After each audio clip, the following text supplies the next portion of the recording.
Hello বন্ধুরা, আসসালামু আলাইকুম। কেমন আছেন সবাই? আশা করি সবাই ভালো আছেন। দূরের এবং কাছের, দেশের এবং দেশের বাইরে যে যেখান থেকে দেখেন সবাইকে জানাই অসংখ্য অসংখ্য ধন্যবাদ এবং আল্লাহর রহমতে সবাই ভালো আছেন এই কামনা করি।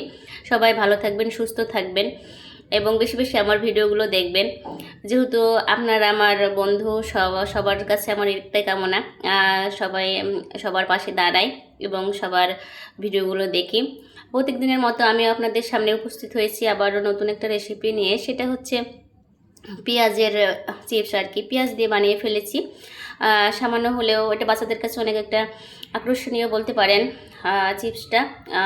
রোজ রোজ একই নাস্তা বাচ্চারা খেতে চায় না, তাই একদিন এক একভাবে দিলে আমার মনে হয় যে প্রত্যেকটা বাচ্চা আগ্রহ সহকারে খাবে। পেঁয়াজের অনেক গুণাগুণ আছে, তো এইভাবে দিলে অবশ্যই বাচ্চারা খাবে। এবং বিকেলের নাস্তা স্ন্যাক্স হিসাবে এটা ব্যবহার করতে পারেন। আবার বাসায় মেহমান আসলে ঝটপট এটা বানিয়ে ফেলতে পারেন। তা আমি কীভাবে বানালাম সেটাই আপনাদের সামনে শেয়ার করব। চলেন আর বেশি কথা বললাম না বন্ধুরা, আমি কীভাবে বানিয়েছি পেঁয়াজের চিপসটা সেটা আপনাদের সামনে রান্নার মাধ্যমে তুলে ধরি। পেঁয়াজগুলো আমি রিং করে গোল গোল করে কেটে নিয়েছি। এখন আমি বেসনটা ঠিকঠাক করে ফেলবো, একটা প্যাটার্ন তৈরি করে ফেলবো। তার জন্য যে আধা কাপ মতো বেসন নিয়ে নিলাম। এখন এর মধ্যে আমি মরিচের গুঁড়া, সব ধরনের মশলা আর কি দিয়ে দিব।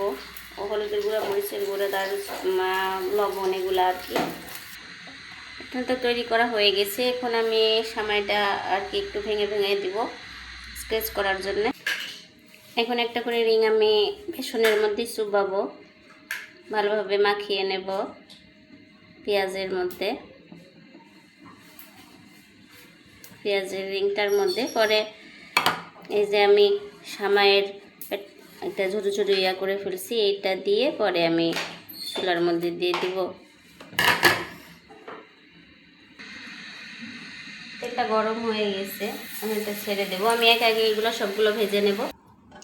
দেখতে পাচ্ছেন বন্ধুরা, আমার পেঁয়াজের চিপসটা বানানো শেষ হয়ে গেছে। দেখতে অনেক সুন্দর এবং খেতে অনেক সুস্বাদু। এই যে মোচমোচে দেখুন, অনেক সুন্দর লাগতেছে দেখতে।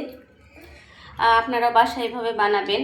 দেখলেন না আমি কিভাবে বানালাম এবং খেতে কেমন হয় তা অবশ্যই আমার কমেন্ট বক্সে জানাবেন।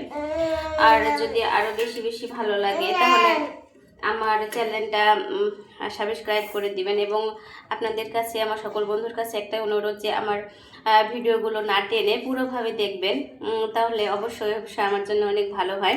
তাই আর বেশি কথা বললাম না বন্ধুরা, সামনের দিন আবারও কোনো নতুন রেসিপি নিয়ে আমি আপনাদের সামনে আসব। সবাই ভালো থাকবেন, সুস্থ থাকবেন।